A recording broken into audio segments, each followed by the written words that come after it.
Lionel Messi! Coming up on today's show, And there's the finish! Chelsea implode as they fall to defeat against Flamengo. They've got their third! Harry Kane leads Bayern Munich into the knockout round. Striker's goal. Botafogo stun Champions League winners PSG. The fans in black and white have gone wild. And Lionel Messi? Well, does Lionel Messi things It's marvellous! as he guides Inter Miami to victory over Porto. Stay tuned for all the action.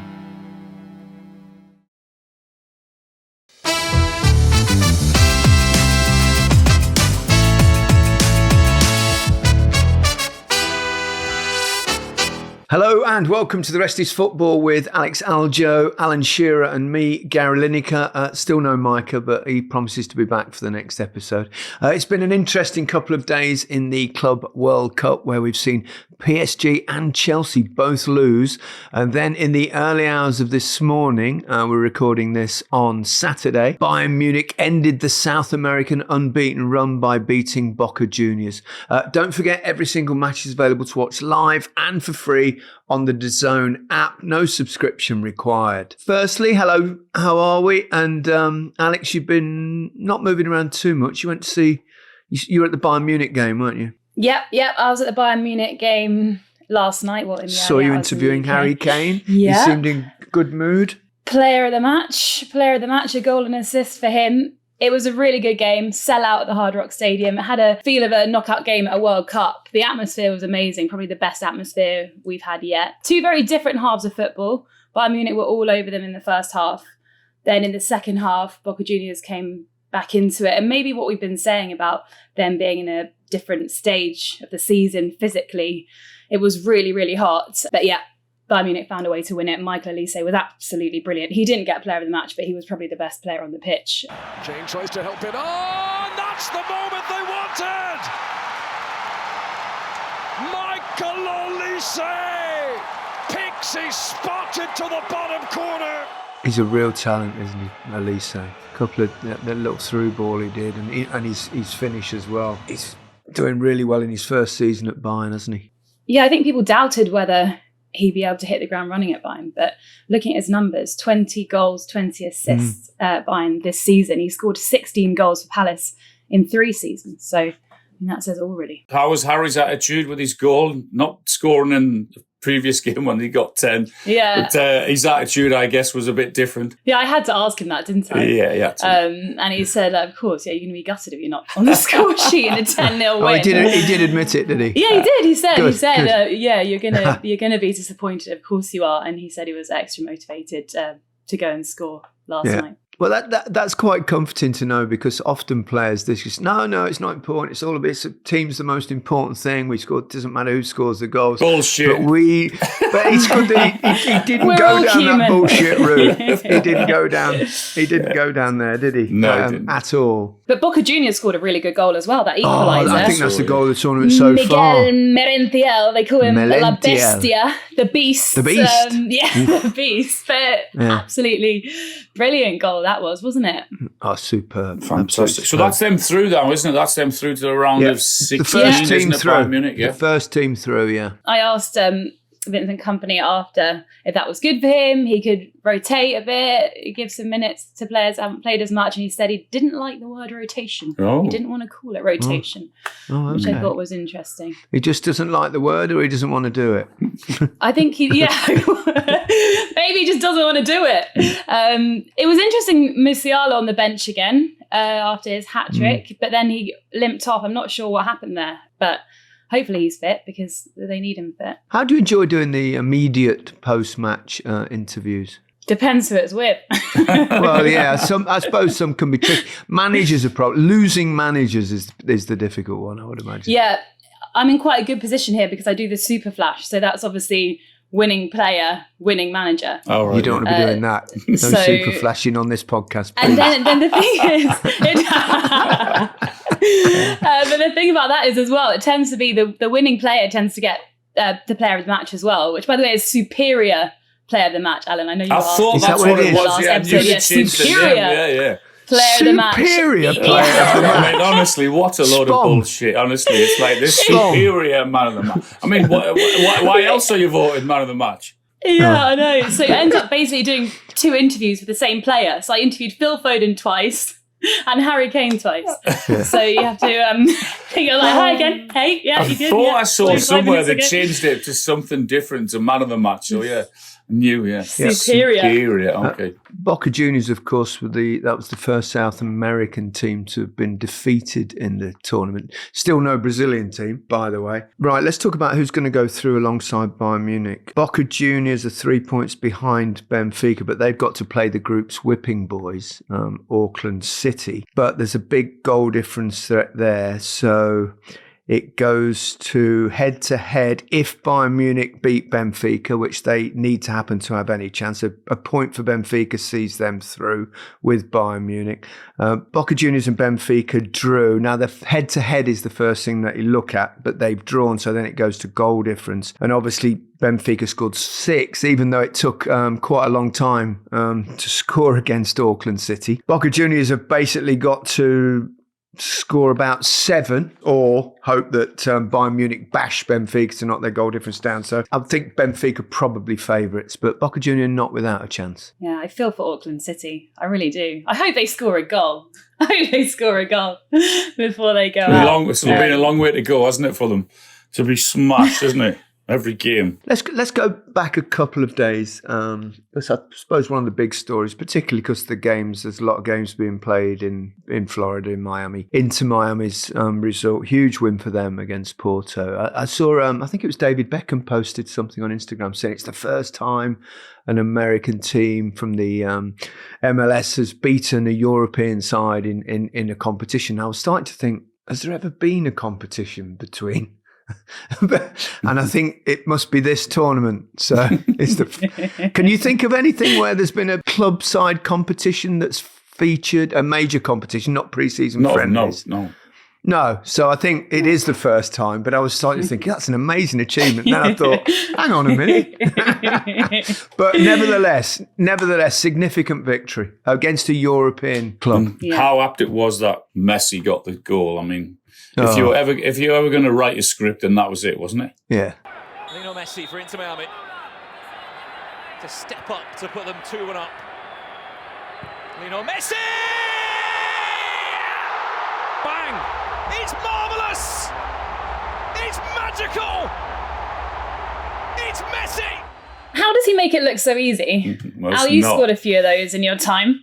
I'm not sure with that elegance or with the clip over the wall and to guide it in and curl it in. It's more, I don't know, a bit of power with me. But he just, I mean, as soon as he stood over the ball, you're just thinking, this is going to happen, isn't it? It's going to happen. It was an incredible match. How does he keep doing it?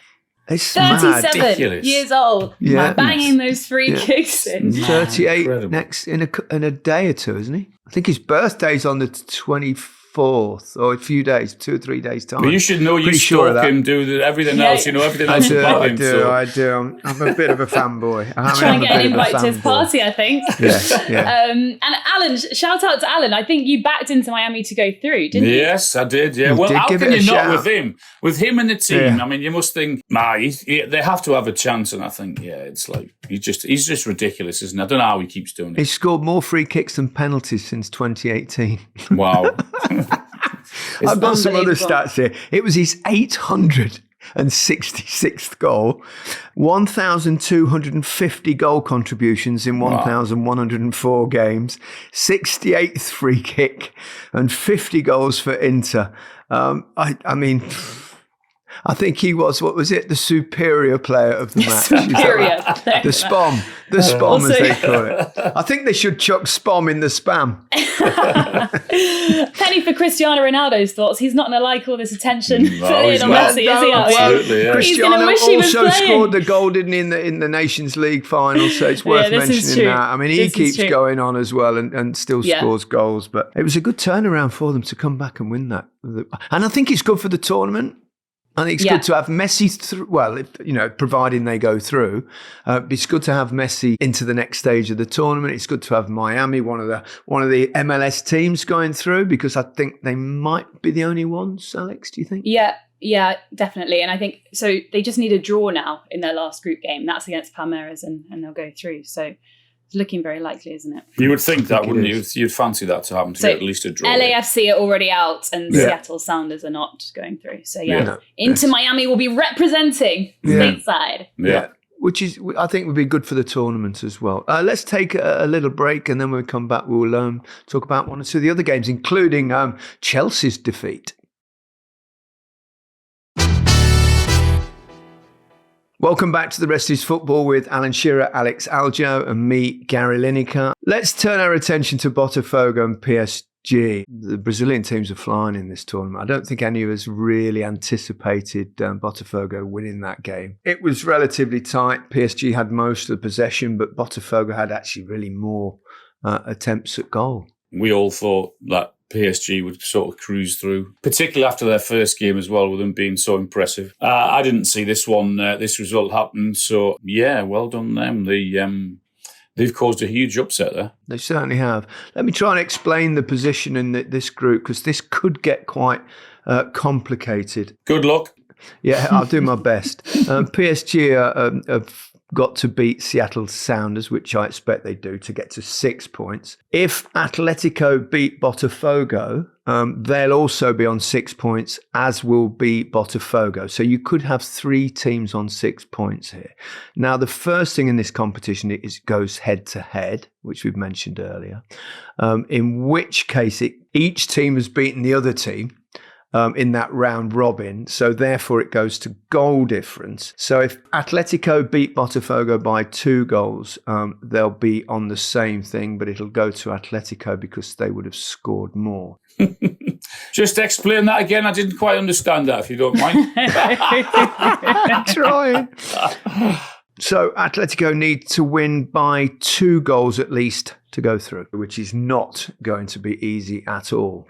No, definitely not. You heard what Luis Enrique said. He said it's the best defence they'd come up against in the league and the Champions League this season. So they didn't manage to score against Botafogo. So good luck to Atletico Madrid. I mean, Botafogo have not exactly been pulling up trees in the Brazilian league this season. So it's kind of come as something of a surprise, hasn't it? Yeah, maybe it goes back to what we've been saying about where they are in the season. Being fit, fresh. Yeah. Up for it, and those PSG players are pretty tired. Yeah, they didn't look it in the first game. I think it's good for the competition, though. My fear going into this competition that it would be completely dominated by European clubs.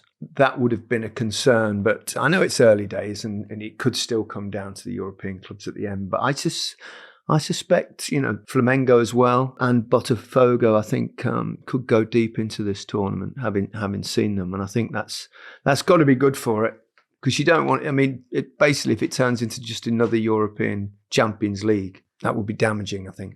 And we need their fans as well. Their fans are the ones making all the noise out here.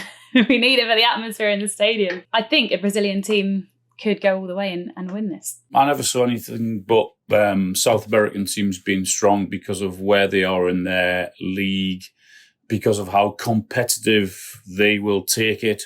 I'm not saying that Europeans are not serious about it, but I just think because of the situation where they are in their season and how fit they will be, etc., where on the back of a lot of European teams have had a long, hard season. I always expected South American teams to go far in the competition. I've not changed my mind on that. You can see how much it means to all the teams as well. I mean, obviously the South American teams, they're bang up for it and they think they've got a chance. But, also the reaction when you talked about Harry Kane after the game, you could see he was absolutely buzzing to get through. So any thoughts, I think, prior to the tournament that the clubs won't care that much? I mean, we always know there's a big prize at the end, but in terms of money, but for the players, it's not about that. It never is. I mean, people say it might be, he's only thinking of the money, but they don't. It's about the glory. Yeah, absolutely. It really did feel like that inside the stadium last night for the Bayern Boca game. It felt like a really big game. And as you say, you can see how much the players care. You could see how chuffed Harry Kane was with it. Was his trophy, the superior player of the match. But yeah, it didn't look quite so big with Harry as it did with Phil Foden. That's true. I think because of, you said about the atmosphere in the stadium last night, Alex, when you were there. I think certainly from quarter-final onwards, maybe not last 16, but it's yet to, from us sat watching it. It'll get bigger, it'll get better, the atmospheres will be better, and certainly from quarter-final onwards, then every stadium will be packed, and that atmosphere that you saw last night will be irregular. Another Brazilian side, Flamengo, I mentioned them briefly before, but great victory for them against Chelsea, who obviously took the lead as well in that game. Chelsea able to clear it away, and there's a lucky ricochet into the path of Pedro Neto. He's one-on-one with the goalkeeper Rossi. Pedro Neto! 2-2 for Pedro Neto at the Club World Cup. And you thought to yourself, well, Chelsea are going to win this, first team to beat Brazilian side, but they came back. But we've got to talk about what Nicolas Jackson. I mean, silly boy. What was he thinking? Stupid. On his birthday as well. Yeah. Stupid. You've seen the change of Nicolas Jackson coming on for Delap. That was very quick. Jackson's left his foot in there. And the man who's only been on the pitch a matter of minutes sees red. It's reckless. It's stupid. Not good. And he was sent off towards the end of last season as well, wasn't he, against Newcastle? Yeah. You think he'd have learnt from that, but yeah, I don't think we can even call it a tackle, can we? Well, no, I think his birthday celebrations went over the top. Whee! Maybe good news for Liam Delap, though. Well, yeah, he obviously went off for him, and then 4 minutes later he gets himself sent off. But he had one effort, didn't he, in the first half that was straight at the pushed keeper. over, didn't he? Yeah, it wasn't a great Pushed effort. it over. What is he thinking, though? What is he? I mean, because it happened. It happened 3-4 months ago against Newcastle. I remember it really well. And then he had the sort of the apology, and then it happens again. I mean, he's not a youngster anymore, is he? There is a time where you think this is not acceptable, and that cannot happen again. If it happens once, okay, you say hands up. He's made an error, and but then it happens twice, and you think, is there an issue here? Is there a problem with his attitude, his mentality? So this cannot happen again at Chelsea. I mean, what is he, 24? So he's not a youngster. Yeah. He's got to learn. Yeah, and it could cost them, because now it's a must not lose in their final game against That's Les right. Orans de Tunis. Which you would expect them to win, but they're going to have to do that. The Flamengo manager is Felipe Luis. Remember, played at Chelsea back in 2015. Now he's beaten them as a manager, which is quite good. I mean, since taking charge of Flamengo, he's won as many trophies as he's lost games, with 3. Flamengo also sit top of Brazilian Serie A at the moment. So a top coach in the making, possibly. Yeah, definitely. I think his game plan was spot on yesterday. Completely controlled the game. Actually, I was going to say I don't think anyone expected him to beat Chelsea, but maybe thought it would be maybe a draw or something. But no, they did really, really well. Really well. And Jorginho as well, playing for Flamenco. Yeah, of course. Yeah, another. So he got one up against his former club as well. Yeah. So. Sweepstake. How long will it be till he's manager in the Premier League then? Come on, lads. Or somewhere in Europe. Yeah. Shout out Pedro Neto. I thought he's had a good start to the tournament, scored in both games. Another goal, yeah. Good finish again, wasn't it? Similar to his first one that he had was a good finish, and so was that one. So he's had a good start. Yeah, definitely above Noni Madueke now in the pecking order. I would say so. Before we bid you farewell, let's just a couple of other stories domestically that I'd like to talk about. The transfer news, really, and Liverpool have been very impressive so far, I think, with the signings that they've done. They've just completed Florian Wirtz for 116 million quid. So it's a lot of dough from Bayer Leverkusen, but he's a wonderfully talented player. Milos Kerkez from Bournemouth for around 40 million. They join Jeremy Frimpong, who signed a couple of weeks ago. All 3 worth just under 200 million quid. It's obviously a lot of money for this, but he's probably the best out and out, or one of the best out and out attacking playmakers in the world right now. And I think the fact that Frimpong had already signed played a massive part, because they're best mates. So that definitely had an impact in terms of goal contributions for Bayer Leverkusen. 111 goals between them. So definitely good news for Liverpool, for those two. Where do you think? Business. Yeah, where do you think Wirtz will play? Good question. I mean, obviously, he's a player that can play as an 8, but also as a 10. And I think it'll be floating between the two. I think you'll have one, either obviously Salah on one side and whoever on the other side, and it'll be him that'll be the 10, the forward, and they'll just sort of rotate and do what they have to do. So I think that's where it'll play. Yeah. Yeah, and Isak as the 9. Yeah. Isak as the 9, right? No chance. It's a no from Alan. and then Kirkes as well, a good signing. Oh, I like it. Not sure what's going to happen to Andy Robertson, whether he'll be there next season, but in terms of a long-term successor for him, a great signing. And one other thing, after all the furore and the palaver at the end of the season with Nuno Espirito Santo, he's now signed a new contract with Nottingham Forest. So I think that's good news all round. Yeah, I mean, they would have been obviously really devastated to miss out on Champions League football. You can imagine how hard it would have been for them. But they're in Europe, and if they had said to them before the beginning of the season, get into you, they would have snapped your hands off. So in the grand scheme of things, he did a magnificent job in managing Forest last season. Most certainly agree. Okay, let's call it a day there. Don't forget you can watch every match live and for free on the DAZN app. No subscription required. For now, though, goodbye from me. Goodbye from me. Goodbye from me.